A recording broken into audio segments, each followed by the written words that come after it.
বিদেশ থেকে ফিরছে না 20,000 কোটি টাকা। দৈনিক সাংবাদিকতা পত্রিকার সাথে যুক্ত আমি সুমাইয়া।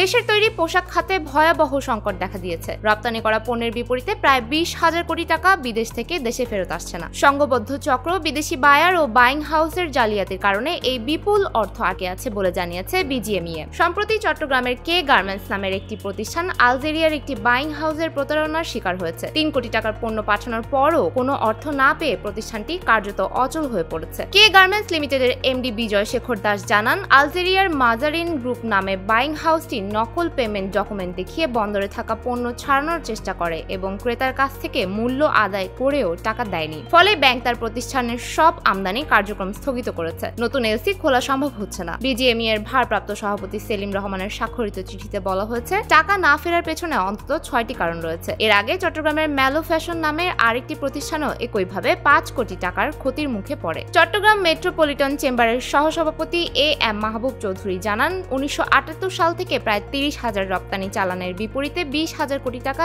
দেশে ফেরেনি। ব্যবসায়ীরা মনে করছেন, বাংলাদেশ ব্যাংক ও বিদেশি মিশনগুলো সরাসরি ভূমিকা নিলে প্রতারকরা নিরুৎসাহিত হবে।